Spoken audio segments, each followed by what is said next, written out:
Chevron out with its second quarter results. Earnings came in at $2.27 a share. That was better than the street's consensus of $1.78. Now, that did include some one-time benefits, but analysts have generally included those items in their estimates. You can see Chevron shares up by about 1%. Chevron joins Exxon Mobil as the second oil major to report this morning. Exxon shares were also trading higher after its report. Joining us right now to talk about these companies and how President Trump's latest tariff threat could impact that energy sector is John Kilduff. He is founding partner at Again Capital, also a CNBC contributor. And John, the sell-off in oil yesterday was sharp and it was steep. 7.9%. That just came the worst day that we've seen in one day since 2015. Was it warranted? One of a handful of the biggest losses on record, actually. Look, a lot of things going on that hit the oil market yesterday. You know, beyond the tariffs. One of the other rumors in the market is that President Trump has tasked Senator Lindsey Graham with talking to Iran and potentially trying to strike some kind of an accord. So that undercut what was the one bullish aspect of the market, the Iran tensions. So the commodity remains under pressure. Spectacular dollar strength, too, this week is another downward pressure point on commodities in general, but oil in particular. And yes, oil prices have taken the tariff situation the hardest of all the asset classes. I keep saying that because their breadbasket, the demand growth breadbasket, Asia has taken the tariffs wars, the U.S.-China trade war the worst as a region. What do you think of Exxon and Chevron's numbers this morning? I mean, once again, it's a mixed bag. You know, they look okay on their face. I give both of them a C+. Exxon's profits were down year on year. You're exposed to a commodity that's obviously in trouble.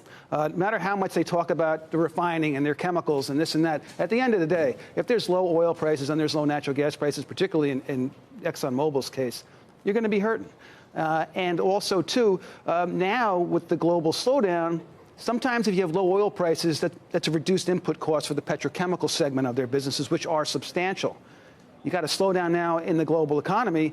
You have less petrochemical consumption, and that is a very cyclical business that gets hit hard if there is a significant downturn. So now we have another drag. So for me, what can they do about that? I mean, it's almost out of their control if you're just watching oil prices and natural gas prices. Again, I mean, you are exposed big time to the commodity, and now you have this added drag of being exposed to the global slowing economy. What you're describing is almost the situation that the OPEC nations are faced with, which is there's a lot. The United States is producing and pumping a lot, and that's great news if you're an American. Maybe not such great news if you're somebody who is reliant on energy prices. No doubt. And propping you up. And, I know we have a growing we obviously have a growing energy sector in this country. We're producing 12 million barrels a day.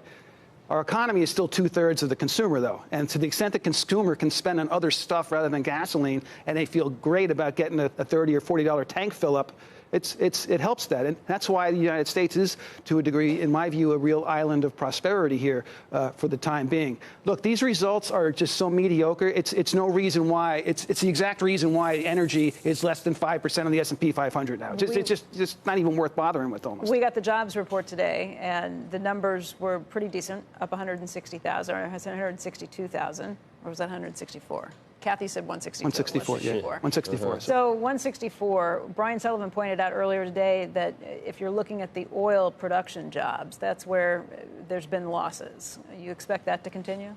I do. I'm actually getting increasingly concerned about a potential rollover in the oil patch, in the Permian in particular. The strain on their years and years and years of losses is finally maybe catching up with them. Wall Street and financiers seem to have lost some patience with the sector. That's why I think I saw Brian put some notable drops in stock prices yesterday in that sector.